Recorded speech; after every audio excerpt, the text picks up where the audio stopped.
Before I jump into our problem, I want to talk a little bit about our two basic systems of accounting for many items in merchandise inventory, which are the perpetual inventory system and also the periodic inventory system. Ultimately, management has to choose the system or combination of systems that best helps it achieve its goals. The two basic systems of accounting for the many items in merchandise inventory are the perpetual inventory system and the periodic inventory system. With the perpetual inventory system, the cost of each item of inventory is recorded in the merchandise inventory account, which is an asset, when it is purchased. As the merchandise then is sold, that cost is transferred from merchandise inventory to cost of goods sold, which is an expense. At any time, the merchandise inventory account should include the cost of all goods on hand that are available for sale.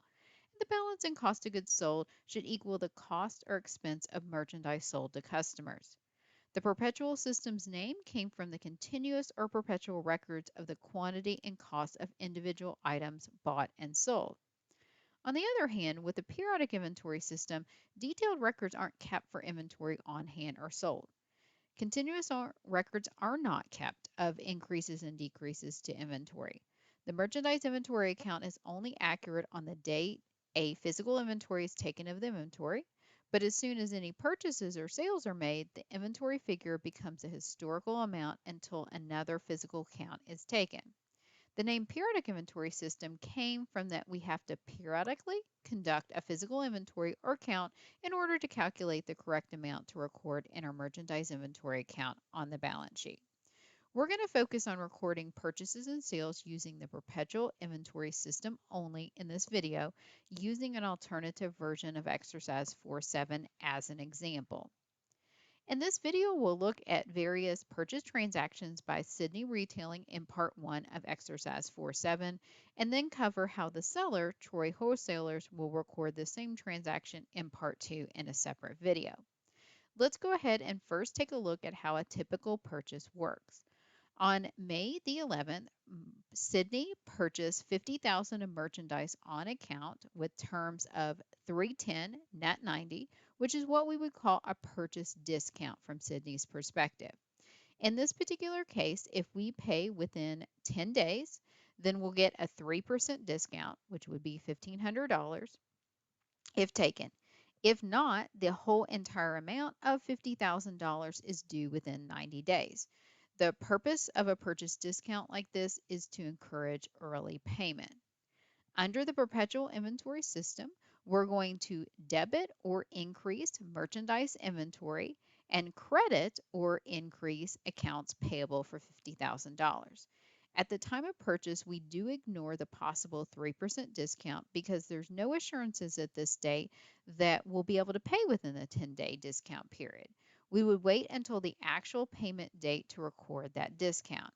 And if we post this journal entry to our general ledger over here, we can see that merchandise inventory account balance has been updated to a $50,000 debit balance. That's the amount we purchased. So we are achieving that perpetual inventory balance that corresponds to the dollar amount of goods that we still have on hand to sell. On May the 11th, Sydney is also going to pay $500 cash to Express Shipping for delivery charges on the merchandise. Because the goods were shipped to the company with terms of FOB shipping point, Sydney is responsible, the buyer is responsible for paying the shipping costs. So in our perpetual inventory system, the entry would include a debit to merchandise inventory for $500 and a credit to cash also for $500. Some companies do track inbound freight in a separate temporary account called Freight In or Transportation In, but this company does it exactly like your book covers and debits it to merchandise inventory. Note, however, that we're not debiting an expense account. This is an expense account, it's an asset account. We're not debiting something like delivery expense. Inbound delivery charges are a reasonable and necessary cost of the buyer preparing the inventory for sale, and as such, they're included as part of the inventory asset cost in merchandise inventory. So after we post these journal entries to our general ledger, we can see that the transportation costs get added to the items the company has now included in the cost of merchandise inventory. So we have 50,000 plus 500 equals a balance of 50,500. And accounts payable is not affected at all since this freight bill happened to be paid in cash. Let's go ahead and take a look at how the purchases, returns, and allowances are recorded in a perpetual inventory system. So what would be our entry on May the 12th if Sydney returned $4,000 of the merchandise to the supplier? The entry is going to include a debit to accounts payable for $4,000, which would reduce it, and a credit to merchandise inventory for $4,000, which also would reduce merchandise inventory since it's an asset. And after we post this particular entry, we see that our $46,500 merchandise inventory balance is a combination of the $50,000 we originally purchased plus our $500 in freight minus our $4,000 in returns. Keep in mind that we do ignore the $2,400 cost of the goods for Troy because from their perspective, it's irrelevant for purposes of Sydney what Troy originally paid for these particular goods. Also, accounts payable now properly reflects the updated amount owed, the original $50,000 minus $4,000, so $46,000 overall. Merchandisers do often have to deal with returns of inventories and allowances. This situation happened to be a return, meaning the buyer, Sydney in this perspective, returns the merchandise to the seller, which happened to be Troy. An allowance, though, is a price reduction granted to the customer because of some quality issue. An allowance might have been given because of a slight defect in the merchandise or because perhaps the shipment was late. With an allowance, the customer keeps the merchandise or the buyer keeps the merchandise and just receives a price reduction as an allowance. The journal entry, however, is going to be the same because accounts payable would still need to be reduced or debited to reflect a lower amount owed to the seller, and merchandise inventory, although it may not seem real intuitive, it also needs to be reduced or credited to reflect the reduced value of the inventory due to the allowance. Now on May the 20th, Sydney is going to pay the amount owed to Troy. Keep in mind that this is within the 10-day discount period. To calculate the amount paid, we'll first have to calculate the amount owed due by subtracting $4,000 return from the $50,000 purchase to come up with the total due amount initially before discount of $46,000. You may have noticed that we did not include the $500 freight costs here because those are paid separately to the freight carrier versus directly to Troy.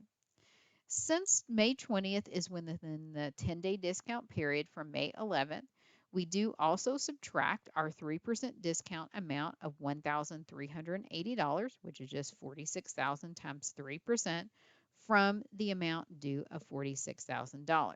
So the total cash that is to be paid is going to be $44,620.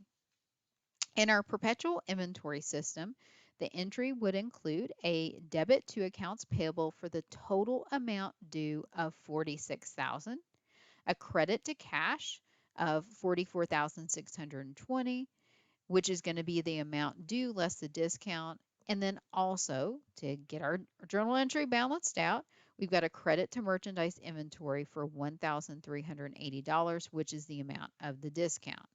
And then after we post this entry, we can see that our merchandise inventory balance has been reduced down to $45,120, showing the reduction in cost related to paying within the discount period.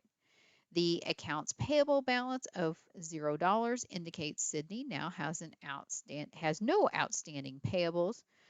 Oftentimes, I do find the tendency to want to debit accounts payable in this entry for $45,620 instead of the correct amount of $46,000. If you did that, though, you would have left $1,380 in accounts payable, which would have made it look like that the buyer still owed the seller the $1,380, even though the bill is considered paid in full.